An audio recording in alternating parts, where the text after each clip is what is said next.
In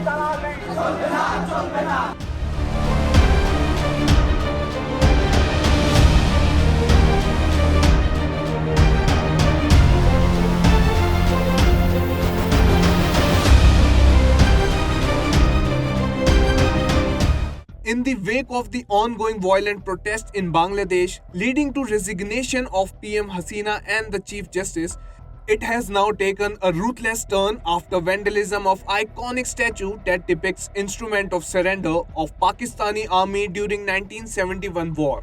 Destroying a statue that honors Bangladesh's 1971 liberation from Pakistan is not merely an act of vandalism, it insults history and attacks the sentiments of India and everyone who values Bangladesh's hard-earned freedom. This statue significantly symbolizes the triumph that freed Bangladesh and dealt a mortal blow to Pakistan. It represents the historic moment when Pakistan's Major General Amir Abdullah Khan Niazi surrendered to Indian Lieutenant General Jagjit Singh Arora, along with 93,000 soldiers, marking the largest military surrender since World War II. The anti-India vandals have clearly attempted to sabotage the strong and long-lasting relationship between India and Bangladesh by disrespecting a monument. The Indian Army and Bangladesh's Mukti Bahini fought together in the 1971 war, defending Bangladesh's soul. Hence, vandalizing a symbol of this unity disrespects many troops and the freedom fighters who sacrificed their lives to secure Bangladesh's independence. Following former Prime Minister Sheikh Hasina's resignation on August 5, triggered by a month-long student-led movement that shook the country, Bangladesh now faces extreme instability. Riots have resulted in at least 450 deaths and the tensions have escalated further due to vandalism of a statue which seems aimed at deepening the rift between Bangladesh and its long-time partner India. However, violence against the Hindu community, which has traditionally supported Hasina's Awami League, has shockingly surged the turmoil.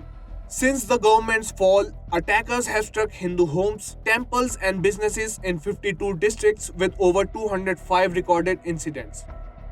This highlights the deteriorating situation of religious tolerance and the growing humanitarian crisis in the region. Given the volatile political situation in Bangladesh under Muhammad Yunus' leadership, the urgent need to restore law and order has become a top priority. Prime Minister Narendra Modi, in his congratulations to Yunus, emphasized the importance of protecting Hindus and other minority communities in Bangladesh. Meanwhile, Home Minister Amit Shah announced that central government has formed a special committee to monitor developments in Bangladesh. This committee will actively engage in discussions to ensure the safety of Indian nationals and minority communities in Bangladesh, while also closely observe the situation along India-Bangladesh border, where increasing numbers of Bangladeshi Hindus are seeking refuge in India due to escalating attacks of Islamic groups. While showing discourtesy towards India's feeling, the statue's destruction insults the fundamental freedom and justice that the both of our countries fought for in 1971. To prevent such heinous deeds from going unpunished and to preserve the spirit of liberty that once united us, the interim administration must act firmly.